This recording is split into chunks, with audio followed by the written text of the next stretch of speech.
Again, I talked about Endurance Magazine. So Endurance Magazine does exist as our premier media property. Through Endurance Magazine and Endurance Productions, we've got about 18,000 participants of our own events, and it extrapolates to about 50,000 spectators. That 90,000 meters is actually 120,000 now since we've added Virginia. That's monthly, and you can get an idea, from SPORToften's newsletter, we have about 130,000 email recipients as well.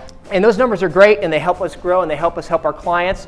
But the main thing here that I want to make clear is that our services and what we can do has been more and more shifting to working with clients to help them find ways to reduce their marketing budget, zero in on what works, spend where they have to. Bob mentioned Facebook was a great example, and we believe in that too, but you have to be smart on how you do it. A lot of people don't really understand. I think now it's a little bit more clear, but the number of people that would tell me they want to work with an online registration provider that allows you to have participants post on their page just blows me away, because it is one of the least effective marketing tools anywhere, and it's one of the most propagated by people that just don't seem to understand that Facebook doesn't really want you to market for free. Facebook wants you, they're going to charge you to grow your audience, and they're going to charge you to reach your audience. But still, it's fantastic and you should do it, but it shouldn't be the only thing that you do. So our methodology, we try to make it simple, because marketing and executing marketing plans is actually not simple. It's really time consuming. If you're going to do it well, it can take a lot of resource. It can also be something that falls off your radar very quickly if you're focused on timing a portfolio of 50 to 100 events a year, or you're focused on growing your own event and you have a full-time job doing something else, or you have a portfolio of even 10 events and you've got to execute them at all levels. Executing marketing can be something that very quickly falls off your radar, other than maybe making a few purchases for your budget.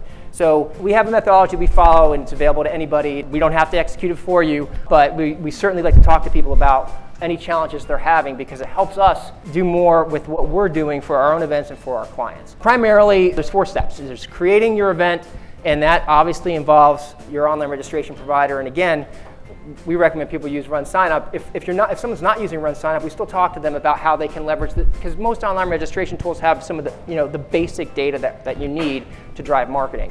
It's just that RunSignUp has a lot more tools to actually activate some of that marketing. Then there's a build phase, and the build phase will talk about that, but that's basically building your marketing plan and getting down to some details, like how are you going to execute those promotions. Promoting is sounds fun, but actually the promoting part is the delivery. So you're actually managing the schedule and the messaging and how you're going to get all those marketing elements and activities and tasks handled without that stuff falling off your radar.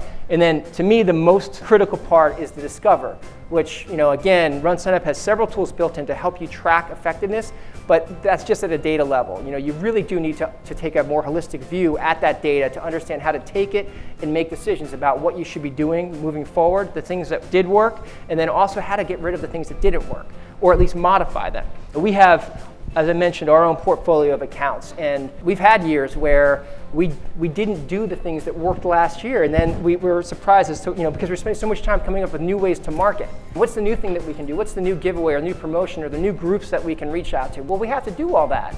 Well, we also have to make sure that when we did something that worked, we better do it again and start from there versus having to rebuild the audience from scratch.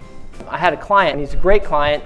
He's got a large portfolio, he owns a running store, he does timing, and we decided to work with him last year for his entire portfolio. He was asking me, well, how do you get your events so quickly to this 3,000, 5,000, 6,000 person level? And I explained to him, this is what we do. And he's like, well, how much is that going to cost me? And so we worked out a program where we did a bit of a results-based marketing package for him for the year. And we had great success. We grew all of his events on average between 40 and 60%. And we mapped the ROI of what he spent, and it was a substantial return on investment. Although we argued at times as to how to value it, because it's not black and white. I mean, do you compare to last year's numbers? Okay, well, that assumes that you were going to get back to last year's numbers and that there's no new competition or other issues or weather or whatever might impact you. But I succumbed, and our results were strong enough that I could let him measure it any way he wanted it from either last year's numbers. I like to look at, what were your registrations trending before you hit that point, and then what did you do to have a spike in registrations? And either way, that all worked well for that client. This year, they came in and said, okay, well, we're going to do 60% of what we did with you last year, because we grew last year. We're going to take 60% of that and do it again, that part with you, and we're going to spend other dollars elsewhere to try to do some new things. And I said, great. It's a big client. We have a lot of work with them. And the first event comes out and it's flat. And he's like, well, what happened? And I'm like, well, I put a circle around last year's plan. I said, this is what happened. You didn't do this promotion activity this week.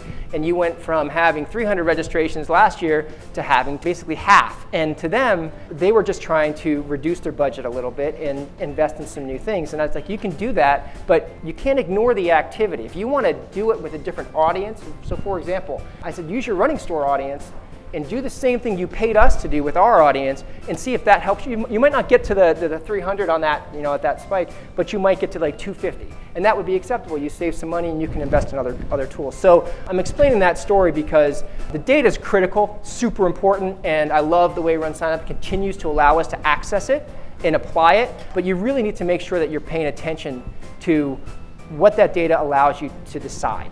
I'll talk through that as we go along.